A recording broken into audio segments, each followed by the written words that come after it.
Good evening, everybody, and welcome to Carving It Up Live right here on Facebook Live, YouTube, and on Twitter. As always, I am Bryson Carver. We are presented to you by The Grid. It is exciting to be here. We got a packed Week 6 ahead of us in the NFL. We actually got a packed Week 7 ahead of us in college football. I'll talk a little bit about both. I'll lead the show a little bit. I'll try and spend as little time as humanly possible on last night. Commanders, Bears, two once proud franchises who are now in the dumpster. I'll explain why that is the case in just a second. But also predict at the end of the show all the big games in the NFL. We got some big ones, including obviously Cowboys and Eagles. There's some news for Dak Prescott. Maybe there's a chance he suits up. My man getting back out there. Also, Bills Chiefs, which is absolutely without a question the headline act of the entire Week 6 in the NFL. But there's some really interesting matchups, and I'll go ahead and give you a preview of my predictions ahead of time. I'm kind of liking the upsets. But I'll save that for later on in the show. But first, I usually say that statement with some conviction. I have absolutely none right now. The Washington Commanders beat the Chicago Bears 12-7 last night. If we thought last week was bad, this made last week look like last year's playoff game between the Bills and the Chiefs. It was that bad of a football game. First of all, I'm not so sure the NFL shouldn't at least consider, they'd never do it for money purposes, but at least consider minimizing the number of Thursday night football games, if not completely cutting it out entirely. Because you see, I heard an NFL player say yesterday, I think it was Dorrance Armstrong of the Dallas Cowboys, who's had a really good year, by the way. And he was talking about his body never really feels right after a game on Sunday until Thursday. So by Thursday, he's just starting to feel like he used to, and you got to go right back out there and play a game. And in this case, at Soldier Field, it was an absolute snooze fest. A little interesting late, I will say that. Washington gets the ball back after Chicago turned it over on downs after a dropped pass, and they get into field goal range. Sly misses the field goal, and Chicago goes right down the field, led by mostly a Justin Fields 39-yard scamper all the way down inside of the Washington 10-yard line.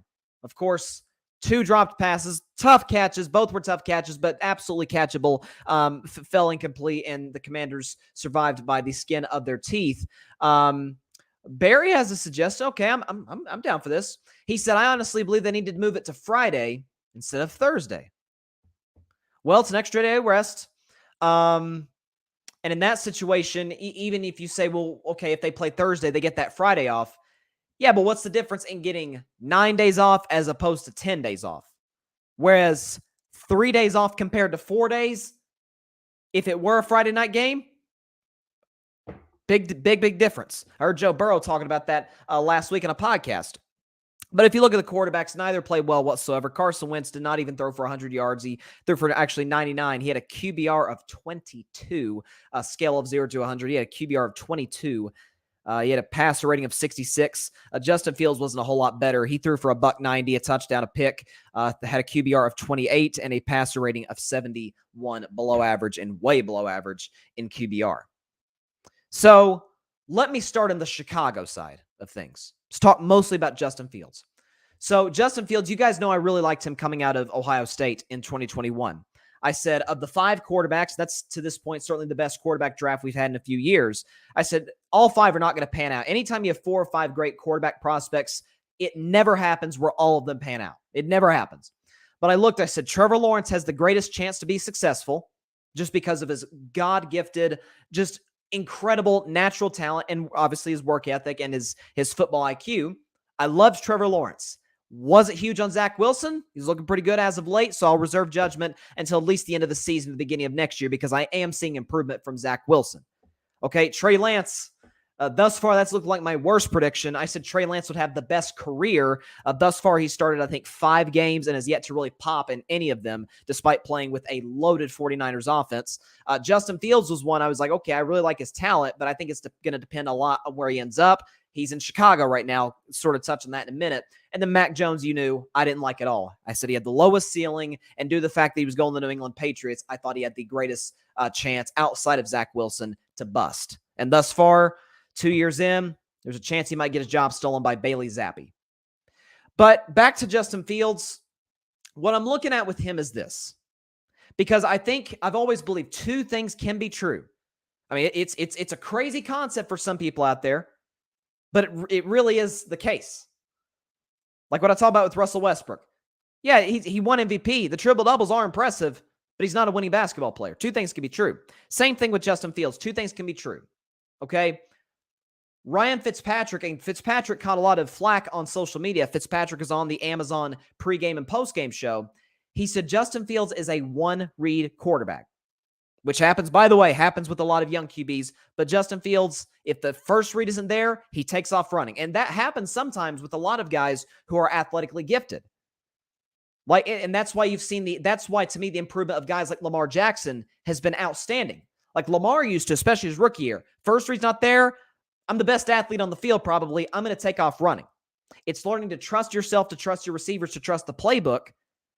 And Justin Fields has in some ways become a one-read quarterback. What is also true is that, yeah, his offensive line's awful. His receiving core very well might be the worst in the NFL. And play calling has absolutely no creativity whatsoever. Two things can be true. And so that's why I still have hope for Justin Fields in the future, is because the one read thing, that is correctable. That is something that a quarterback can improve on. It's the other component I'm worried about. One component's totally up to Justin Fields. The other one, though, is up to a pretty dysfunctional Bears front office, who just hired a new coach, Matt Eberflus. So you guys know I was not a fan of the hire. I think when you have a young quarterback especially, you need to go in the direction of an offensive coach. They did not. They bring in a staff that's And it feels like the Bears are once again kind of living in the past, like, we're going to rely on defense, monsters of the midway, all this, 85 Bears. Man, that's not the NFL today. You cannot win a Super Bowl. You can make the playoffs. You cannot win the Super Bowl if you don't have, at the bare minimum, an above-average offense. Look at the last few Super Bowl champions. Okay, last year's Rams. Well, they were more than competent, right? You had Matt Stafford, who had a great year. Cooper Kupp was the offensive player of the year. OBJ, they could run the ball. Year before that, Tampa Bay. You had the GOAT, Tom Brady. You had the receivers, Evans, Godwin, Antonio Brown. You could run the ball with Leonard Fournette and Ronald Jones. Year before that, you had the Kansas City Chiefs, okay? We know them by their offense. The reason the Chiefs won the Super Bowl is because their defense finally stepped up, right? Then you had the Patriots the year before that. Not a great offense, but certainly above competent. Right? They scored 30-plus points in the first two playoff games and had a great fourth quarter in the Super Bowl. Year before that, Philadelphia, with a backup quarterback, put up 41 points. Year before that, Tom Brady led what was one of the best offenses in the league in the Patriots, and they won the Super Bowl. And that's kind of the modern NFL era. The last offense to win a Super Bowl, the last below-average offense to win a Super Bowl was the 2015 Broncos, and they had, in my view, one of the greatest defenses of all time. I don't think that Broncos defense in 2015 gets enough credit for how dominant it was. I mean, it was ridiculous. That's the last team to do it. And I can't say I'd really like to rely on that method. Now, the Bears, forget Super Bowl. They're not even in playoff contention. They still got a ways to go as a franchise. But the issues on Justin Fields' part are correctable. It's not like, man, he just struggles to stay healthy, or his arm strength he's got limitations. Limitations is not the issue for Justin Fields, right? He's a smart kid. He's mature. He's not like one of these younger quarterbacks, say like a Baker Mayfield, you got to worry about off the field. No, he carries himself well. He's got a very good arm. His accuracy is good enough. You can improve that. And he's got the intangibles to hopefully get you to that next level. He just has to improve on not being a one-read quarterback all the time. It's the Bears I'm worried about. As for Washington, listen, you guys know I've never been a Carson Wentz fan, ever. Matter of fact, the very first segment I ever did on Carving It Up, okay, the 14th. So actually a week from today is going to be our 3-year anniversary. It's crazy. But first segment I ever did on Carving It Up is the Dak Wentz comparison, because at that time they were still in the division. They're in the same division now, but Carson was obviously in Philadelphia. I said, Dak is clearly better. Is the arm going to blow you away like it does with Wentz? No. Is the size? No. But intangibles, poise, accuracy, moving in the pocket, durability, you're going to take that any day of the week over Carson Wentz if you know anything about football. And here we are, Dak still with the Cowboys. Carson Wentz is on his third team in 3 years. It's the decision-making. It's the just questionable, what he's doing in the pocket. Like, there was some trips in the red zone. I'm like, dude, what are you doing?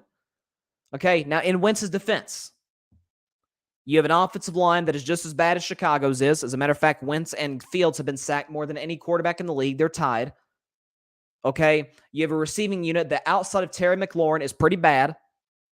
And defensively, yes, Washington's secondary played well last night, but it's against the Bears, folks. Come on. Most secondaries, unless you're Minnesota, which concerns me a little bit for the Vikings, play well against the Bears. So for Washington, okay, yeah, you won the game last night, scoring 12 points.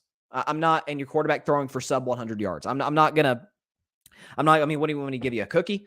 I'm not going to overreact to this. So, look at the Commanders' schedule from here. They got the Packers. They're not winning that game. At the Colts, I don't think they'll win. Vikings, no. Eagles, definitely not. They could beat the Texans, maybe Atlanta, although I really like where Atlanta is right now. They surprised me a little bit. Giants back-to-back, Niners, Browns, Cowboys. This feels like a 4 or 5 win team. This feels like a team that needs to focus on getting the number 1 pick, or at least a top 5 pick, and get one of these top gun quarterbacks, a CJ Stroud, a Bryce Young, a Will Levis, a Hendon Hooker. Getting one of these guys. Because Wentz is not the future, and due to his some of the decision-making coaching-wise, and I love Ron Rivera, but I don't think Ron Rivera is the future at head coach, which sucks for him because he's never had even close to a franchise quarterback in Washington. Year 1, he's got a multitude of guys finishing in Alex Smith, a beat-up Alex Smith. A year later, it's Taylor Heineke, who's a backup. And then now it's Carson Wentz, who's an average starter. Like, you're not going anywhere with him, especially when you have a limited supporting cast, which the Commanders do. So they still got a ways to go as a franchise. They feel like they're in the kind of that same spot as the Bears. Difference is Washington's probably going to be focused on getting a new quarterback next year in the draft, where I don't think that's the issue for the Bears. They need to commit more to the offensive side of the ball.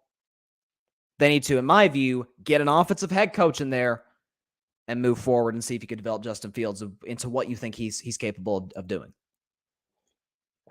But let's just hope next week, Saints-Cardinals, which that's a fascinating matchup, right? You got that great Saints defense against, Kyler Murray, the playmaker that he is at quarterback. Let's just hope next week is better than this week and last week. Up until the third quarter of this game, we had not had a Thursday night football touchdown in 2 weeks. Come on now.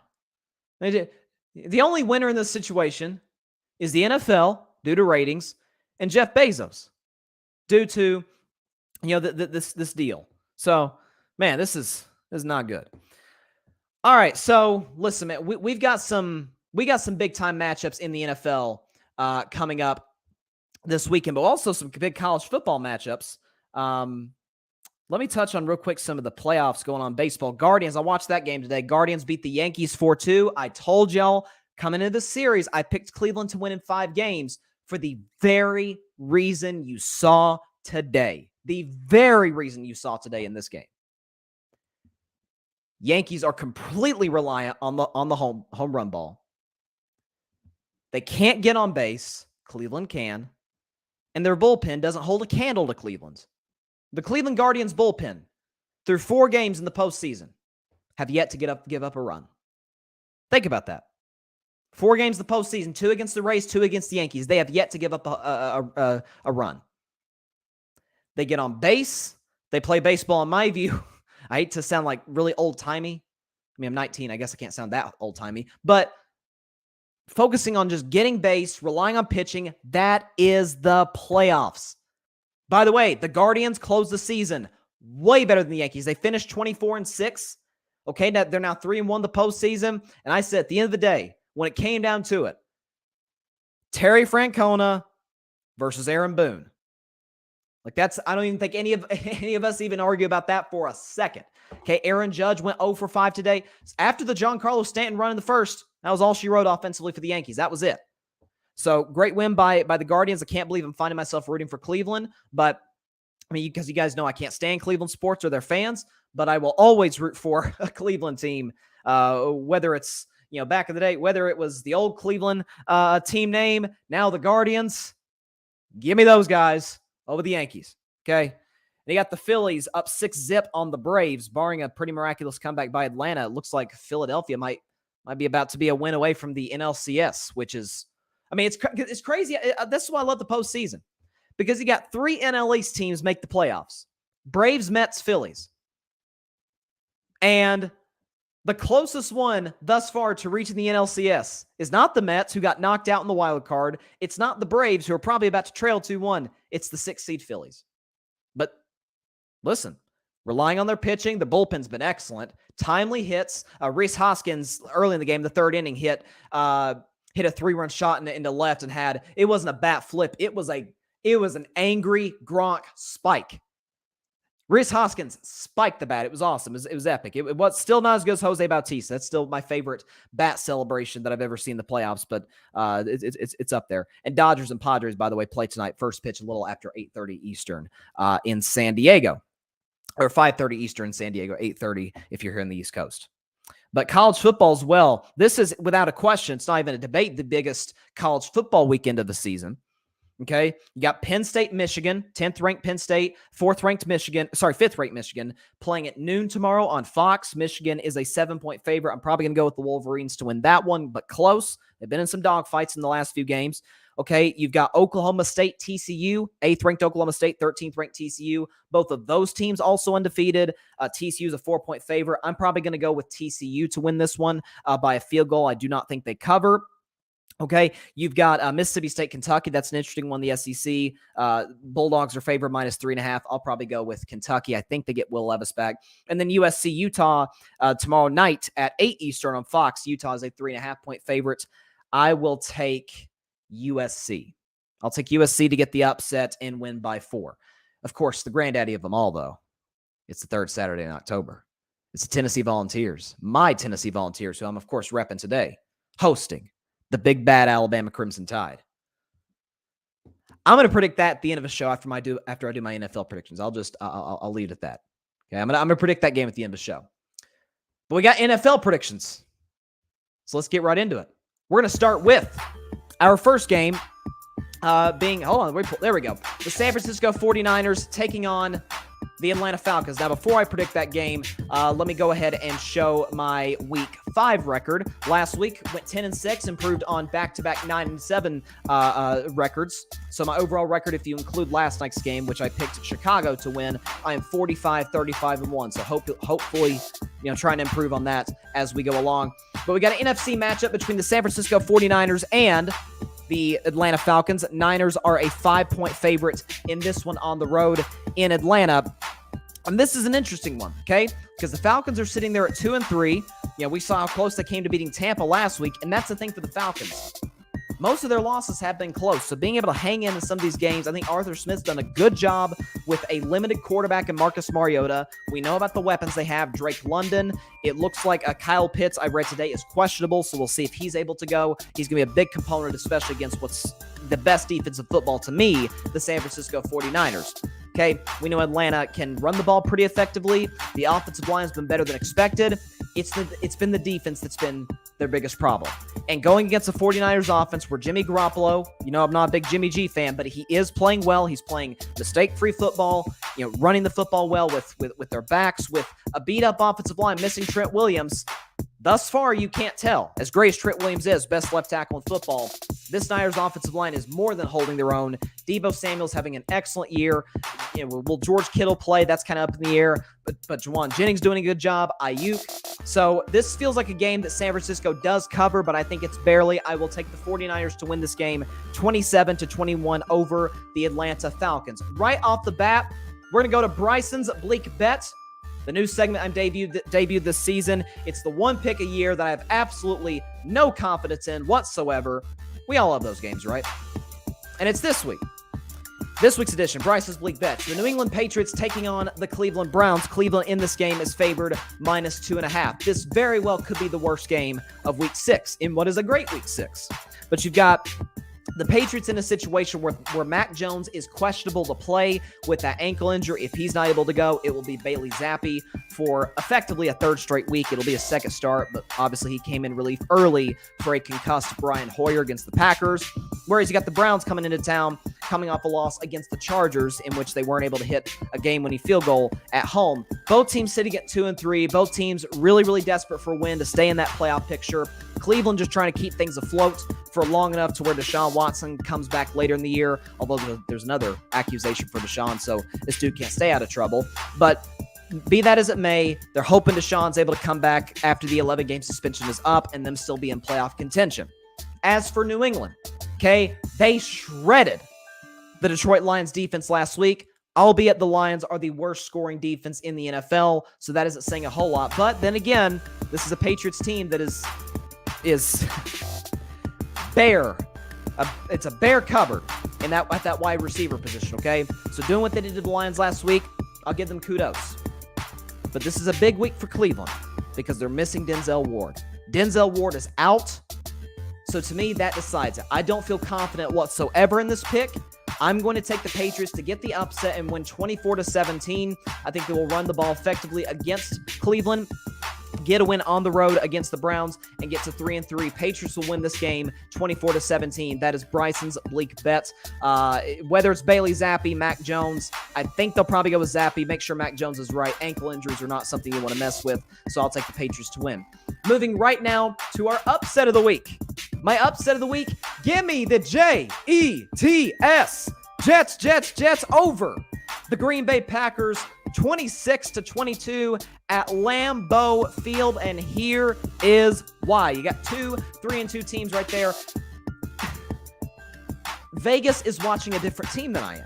I'm convinced Vegas is watching a different Green Bay Packers team than I am. I don't know if they're watching the 1966 Packers or the 67 Packers that won the first two Super Bowls. I don't know if they're watching the 2010 Packers or the 91 or the 92 or 3 Packers, whichever team won the Super Bowl in the 90s with Brett Favre. I don't know which team they're watching. I don't know if they're watching the last two 13-4 Packer team. I don't know. This ain't the same Packer team. Okay, Aaron Rodgers, okay, by his standards, is having a pretty darn pedestrian year. Okay, you look at his numbers in his career through the first 5 games. He ranks is in his career. He's 14th best in his career in passing yards per game, 14th best in his career in yards per pass, tied for 13th in his career in touchdown passes, and tied for 11th in his career in passer rating. Does that sound like the back-to-back MVP to you? 4-time MVP overall to you? Some of it is the game planned by the Packers is awful. Some of it is he has absolutely no trust whatsoever in his wideouts, whether that be Christian Watson, Romeo Doubs. He has trust in Randall Cobb, but Randall Cobb is not a deep threat by any stretch of the imagination. Neither is Alan Lazard or the 2 kids that I talked about. He's been too reliant at times on the security blankets, the tight ends. So this has been a Packer team that I said the formula to win for them is running the football effectively and relying on your defense. Well, neither of those have worked. The defense hasn't been as good as we thought it would be, and the running game has been excellent. But Matt LaFleur's just abandoning the run. Up double digits on the Giants last week, and he just stops giving the ball to Aaron Jones and A.J. Dillon, both averaging 5 yards a carry. So I don't have any reason to believe that this will be an improvement by the Packers, whereas you got the Jets coming into town. Let me tell you something about the Jets. And I said after the draft, heck of a draft. Okay, their first 4 picks are all playing and all playing well. Sauce Gardner is everything I thought he'd be. I said, this is the Jets' next Darrelle Revis. He has got a chance to make 8, 9, 10 Pro Bowls. That's how great he is. He has Hall of Fame level talent, and he is playing outstanding. He's got a great chance possibly to win Defensive Rookie of the Year. Sauce Gardner's been excellent. And against a Packers team where the weakness of their roster is wide receiver, with an Aaron Rodgers who does not trust his wide receivers, with a defense that's really struggled, you heard it here. Give me the Jets to beat the Packers. 26-22. Again, how the Packers are 7.5-point favorites, I honest to God don't know. Vegas is watching a different game than I am. They are watching a different team than I am. Give me the Jets over the Packers in my upset of the week, 26-22. Let's see, we got a comment here. Barry says, Bryson, you hate Green Bay, LOL. It's like me and the Clippers. Listen, Packers, Clippers, what have they accomplished in the last decade? They've won a lot of games. What have they done in the playoffs? Well, the Clippers done in the playoffs. What the Packers done in the playoffs last decade? Not much. Okay? And again with the Packers, what am I supposed to be optimistic about? I can't be optimistic about Aaron Rodgers because he's not playing even close to the standard that we expect. The defense isn't playing up to par. The running game is. Matt LaFleur just stops giving Dillon and Jones the ball. Jets over the Packers. Moving on now to a divisional matchup. You got the Jacksonville Jaguars taking on the Indianapolis Colts. Colts are favored -2 in this game at home. This is a fascinating one, folks, because you got two two-win teams in what is, to me, right now, the worst division of football, the AFC South. Jacksonville coming in off 2 rough losses. They go up 14-0 on Philadelphia and get manhandled from there. They come in last week at home against, at the time, a winless Texans team, the only winless team in the NFL, and get completely shut down offensively. Trevor Lawrence threw a bad pick in the end zone. That is the biggest flaw for Trevor Lawrence. It's a little Matthew Stafford-ish. Really, really careless with the football at times, especially down in the red zone. He's got to clean that up. They're going on the road, though, to play a Colts team, okay, who is really struggling both offensively and defensively. Now, defensively, some of that is because Shaq Leonard is out for this game, who is one of the premier linebackers in the NFL. So he's gone. But offensively for the Colts, with Matt Ryan, who I thought was supposed to be a huge upgrade over Carson Wentz. This is a Colts offense that, it's needless to say, it's been pretty darn bad. Okay, you look at their start to the season. They had that tie against Houston where they scored 20. They get shut out by Jacksonville in Jacksonville. They score 20 against the Chiefs, 17 against the Titans, and then 12 last week against the Broncos. Now, all of those teams, most of those teams, have respectable or very good defenses. Jacksonville, not really. We talked about Jacksonville having that long winning streak at home against the Colts. The Colts have a similar winning streak. And I have a feeling that this is going to be a nip-and-tuck game, as divisional games mostly are. And I think Trevor Lawrence is going to make that one mistake late in the game, just like he did last week against the Texans that cost the Jaguars. I said the Jaguars were a 6-win team this year with all of their losses, or most of their losses, being nip-and-tuck, down to the wire. I think this is one of them. Give me the Colts to win this game and get over 500, beating the Jaguars 21-20 in this game. They're favored by 2. I do not think they will cover, but they will beat Jacksonville outright 21-20. Moving on to an interesting game. You got the Minnesota Vikings taking on the Miami Dolphins. In this game, Minnesota is favored -3. I almost had this as my if I were a Bettin Man game. Explain to me, folks, how the Minnesota Vikings are only getting 3 points. I get they're on the road. I get that. But we know Tua's out. Teddy Bridgewater's also out with a concussion. So you got young Skylar Thompson in there at quarterback, who really struggled last week, which I'm not going to be brutal on the kid. He got thrown into the fire last week against the Jets on the road. But young Skylar Thompson, okay, with a defense that, folks, I don't think we're getting it's getting enough attention. The Dolphins' defense is not playing that well this season. They had the one game, it's Buffalo, where they played well. They had that 40 minutes. Buffalo had 40 minutes time of possession, and Miami still, ended up holding them under 20. But they gave up 38 against the Ravens, 27 against Cincinnati, and then a 40-burger against the Jets last week. So going against a Vikings offense, where Kirk Cousins is starting to pick up his stride a little bit. Keep in mind about Kirk Cousins, it is not primetime. It is not Monday Night Football or Sunday Night Football, so not much to worry about in that regard. Justin Jefferson is doing Justin Jefferson things, folks. He's making it as tough as possible for us not to call him the best receiver in football. You got Dalvin Cook running the ball well. The offensive line's been good. The only concern for me about the Vikings has been their defense. Last week, they're in a nip-and-tuck game with the Bears. We looked at how bad the Bears' offense was last night. It's the same offense that put up 20-plus on Minnesota. That's the only thing I'm worried about, and maybe that's why Minnesota is only getting 3 points due to the weapons Miami has. Tyreek Hill, Jalen Waddle, and company. But I still think with obviously the superior quarterback, with, in my view, a superior coach, I like Kevin O'Connell way more than I like Mike McDaniel. I was never a big fan of the Mike McDaniel hiring. I would love the Kevin O'Connell hiring. I'm going to take in this game, where is it? There it is. I'm going to take the Vikings to cover this game quite easily, I might add. 31-16 over the Dolphins. With the Packers' loss, I think that will put the Vikings 2 games up in the NFC North. You guys know I really liked Minnesota coming into the season. I feel like this is a team that will win the division and win a playoff game. They'll go to 5-1, beat the Dolphins 31-16. We got a little revenge-ish game next. It's the Cincinnati Bengals. It's the New Orleans Saints in the Superdome, in the Big Easy. Now, Jameis Winston's once again out, so that means it's Andy Dalton for a third straight week. Well, this is going to be Andy Dalton's second opportunity to start against the Cincinnati Bengals. He started against Cincinnati a couple of years ago when he was in Dallas, played very well. Cowboys won that game quite convincingly, although Joe Burrow did not play in that game due to injury.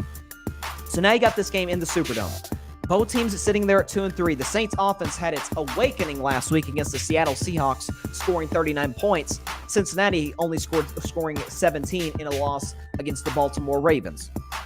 This is the game that I went back and forth the most on this week.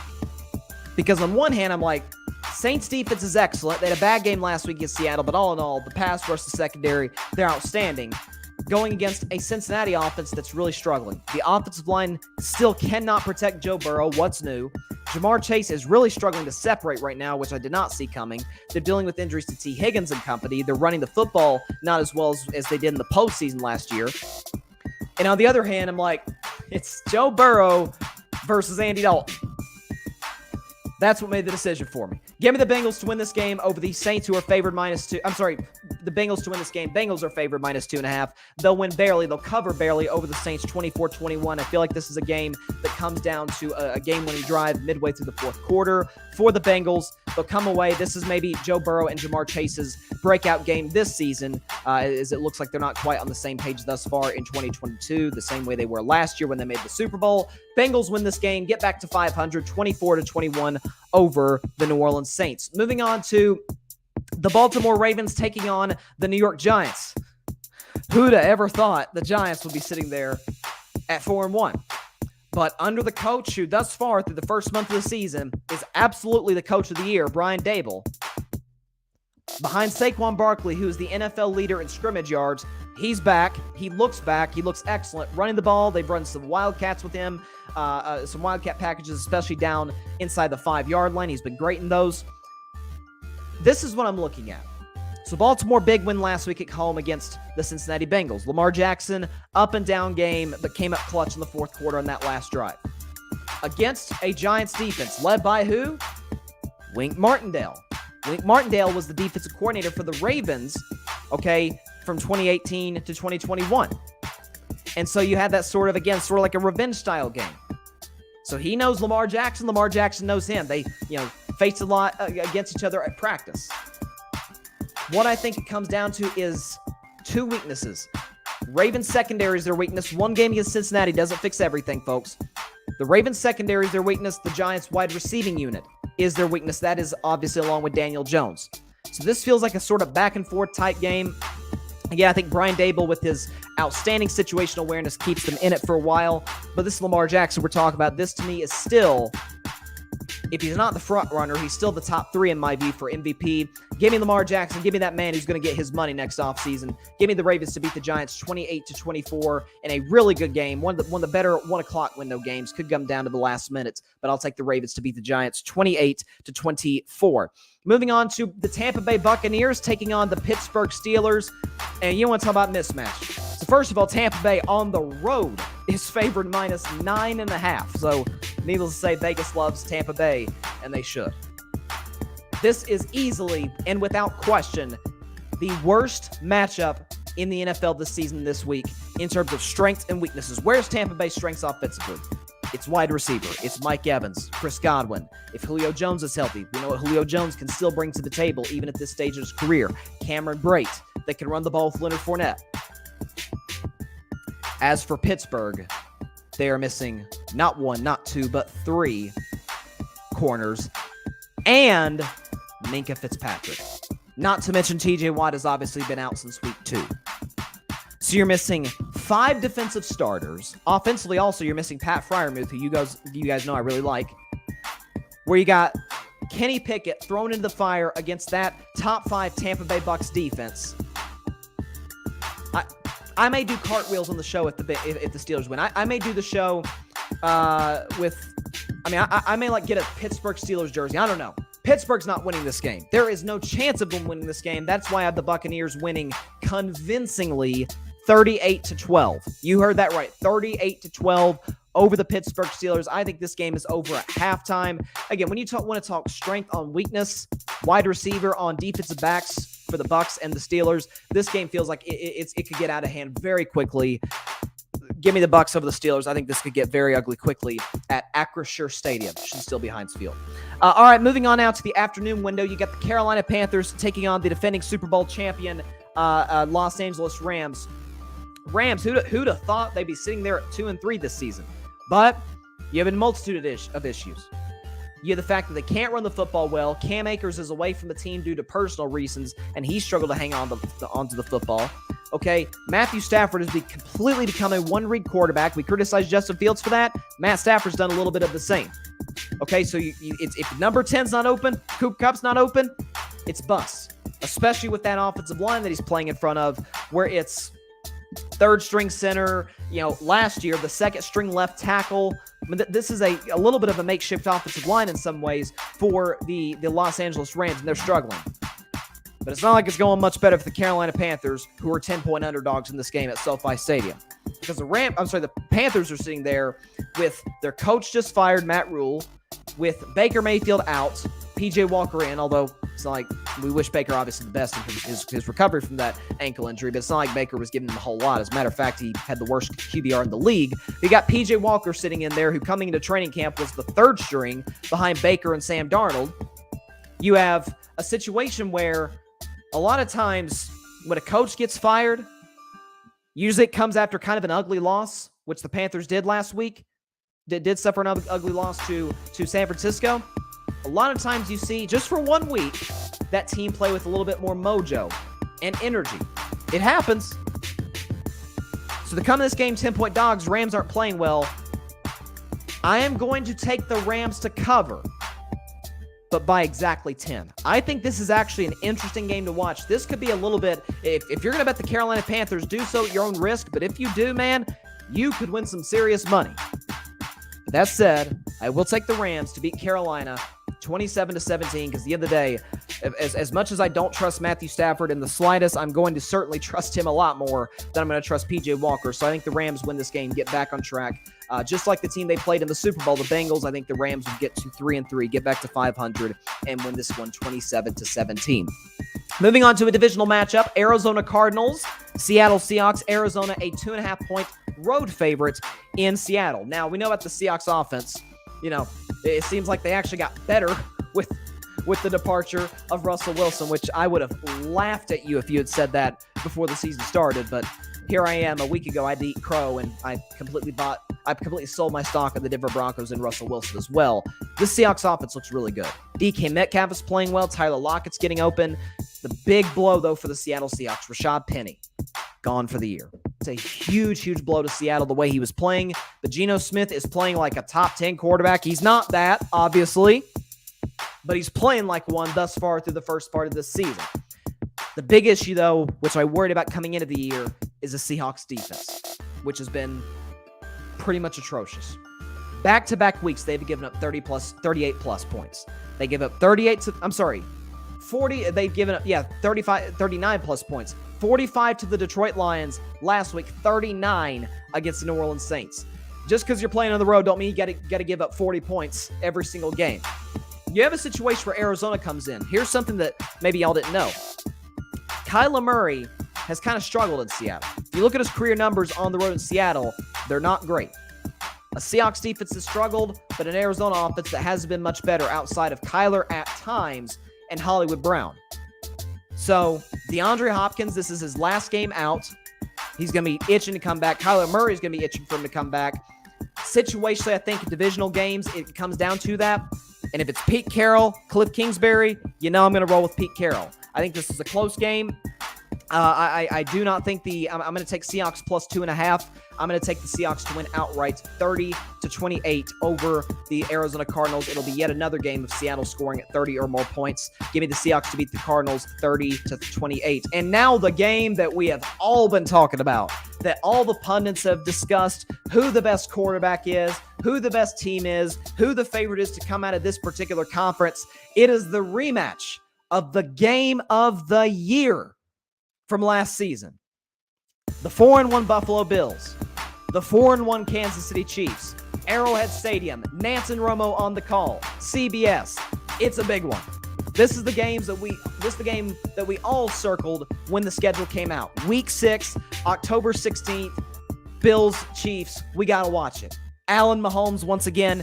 The Bills are 2.5-point favorites at Arrowhead. It is the first time in Patrick Mahomes' career that he has been a 2.5, that he's ever been a home underdog. That's never happened in Patrick Mahomes' career. It's happening now. Here's what I'm looking at. First of all, we're going to have a lot of points. I'm just here to tell you right now, okay? This is a Chiefs, first of all, on the Chiefs side of things, okay? They've got a defense that's tied for 24th in points per game, 26th in takeaways, and dead last in QBR. That is not the combination you want against Josh Allen, Stephon Diggs, and Gabe Davis. That is the last thing you want to hear. Buffalo, on the other hand, though, the secondary struggled a little bit.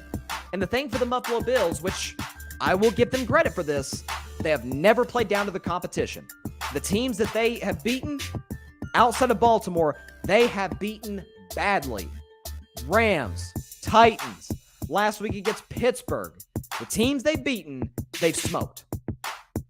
And so when I'm looking at this one against Kansas City, this is the game that Buffalo players have circled since May. You think we've been circling it? These guys have been chomping at the bits to get back on that field at Arrowhead Stadium where they had their hearts broken. Obviously, everybody remembers 13 seconds left. That's it will forever be known as the 13-second left game. Kansas City, though, offensively, haven't missed a beat despite the loss of Tyreek Hill. Travis Kelce, 4 receiving touchdowns. Patrick Mahomes, who I said yesterday is the only quarterback in NFL history that I would rather have him as my quarterback trailing double digits over Tom Brady. Doesn't mean Brady's not the GOAT, because he is. But down 10 or more points, Patrick Mahomes over any quarterback in NFL history. And I think he's going to trail by 10 or more points on Sunday. But the patience of Mahomes, the fact that the Chiefs like, dog, we beat this team in 13 seconds. We could score on any defense in the NFL. A Bills a secondary that is still dealing with injuries. It's back and forth. It's high scoring. It's not as great as it was last year, but it's an exciting one. But the Chiefs, despite some of their problems at kicker due to the injury to Harrison Butker, will win this game at the gun on a walk-off field goal by a final score of 37-34 over the Buffalo Bills. They will win this one, get to 5-1. We talk about the Bills have a chip on their shoulder, so do the Chiefs. Like, timeout, we beat this team last year and we're underdogs? Come on now. Give me the Chiefs to win this one 37-34 over the Buffalo Bills. And moving on to the nightcap, the second best game of the weekend. You've got an NFC East matchup, the Dallas Cowboys, the Philadelphia Eagles. Eagles in this game are favored -6.5. Now let me stop the music for just a second. I don't ever do this in my predictions. I'm a big believer in pick integrity.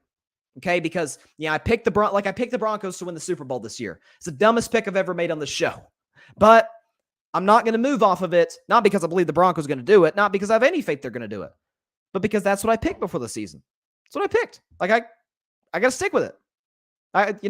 There's a certain level of integrity that I think is supposed to come with that. Okay? But when I'm looking at it, at this game, you guys know Dak Prescott's my guy. I've been a Dak Prescott fan since he was at Mississippi State University, balling out with the Mississippi State Bulldogs. You guys know that's my guy. I'm going to put a caveat in this game. If Dak plays, if Dak doesn't play, let's put the music back on. Dak Prescott has been listed as questionable. When the injury report came out on Friday, when I saw it, I'm looking at the list for Dak, and I'm thinking it's going to say either doubtful or out. Because we know Dak threw during practice on Wednesday, threw off to the side, and then was a limited participant in practice on Thursday. CeeDee Lamb went as far as to say he looks back. All right, he's got the zip and power in the ball that you want. So to my knowledge, from what I'm hearing from the Cowboys players, Dak's ready to go. If you give Dak the option whether he was going to play or not, he would play, obviously. Players want to play, as I always say. but you have the fact that I don't think the medical staff has cleared him to play yet, so that's kind of dicey. Mike McCarthy said that we are coaching this game. We are planning as if Cooper Rush is going to start. And so with all of that said, if Dak Prescott doesn't play, I'm going to take the Philadelphia Eagles to win 21-16 because of the fact that I think the Cowboys defense will keep it close for a while, but they have yet to play a mobile quarterback, and that's a whole different ballgame. Jalen Hurts, mobile is an understatement. He has obviously improved as a passer, but something in my gut, knowing Dak Prescott the way I know him, heck, even knowing Jerry Jones the way I know him, tells me that Rain Dakota Prescott's going to play on Sunday. And because I think he's going to play Sunday, this game is... We're a betting man. For a betting man, not only am I going to take the Dallas Cowboys plus 6.5, I'm going to take him to win this game, if Dak Prescott plays, of course, 26-23. The passing offense will finally, the floodgates will open. Dak Prescott, we know the connection he has with Michael Gallup, with Dalton Schultz, the fact that the running game has improved drastically, with Tony Pollard, Ezekiel Elliott, the fact that the offensive line has, in my opinion, due to the injuries and guys they lost in free agencies, overperformed. Tyler Smith has actually played very well. Tyler Biotish hasn't been awful at center. Zach Martin, we know what he brings to the table. Jason Peters, we'll see if he's able to suit up and play here and there, especially on run packages. But if Dak Prescott plays, if I were a betting man, Cowboys plus 6.5. And if Dak plays, Cowboys win it outright, 26-23 over the Philadelphia Eagles. So I guess in both cases, so there you go. Let me put it back up. So if Dak plays, I think Cowboys win by 3. If he doesn't, Cowboys lose by 5, 21-16. But either way, that's still Cowboys plus 6.5. So if I were a betting man, give me the Cowboys plus 6.5. And if Dak plays, I got them winning. I got the boys winning. One more prediction, though, before we get out of here. It's the third Saturday in October tomorrow. It's the biggest game of the college football season at this point. The third-ranked Alabama Crimson Tide comes to Rocky Top to take on my University of Tennessee Volunteers, who are sitting there at the 6th-ranked team in the country. Both teams undefeated. The big question coming this week centers around Bryce Young's health. We know he had that shoulder injury a couple weeks back against Arkansas.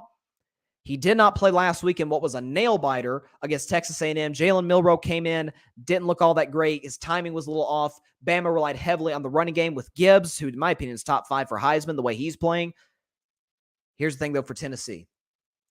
Whether Bryce Young plays or not, the Vols defense, number 1 in the SEC in quarterback pressures. That's pretty good. And the secondary has struggled, but the best way to help your secondary, get pressure on the quarterback. And the Tennessee offense, 8 consecutive games of scoring 30 or more points. Hendon Hooker, to me, is second for the Heisman behind C.J. Stroud. He wins this game, he'll vault to first. Best believe that. Our best receiver, Cedric Tillman's out, but Jalen Hyatt has played tremendously. Brew McCoy, the transfer from USC, has been great. Guys like Princeton Fant has been a good security blanket for Hendon. They've run the ball with Jabari Smallwell. This is an offensive line also that has played excellent.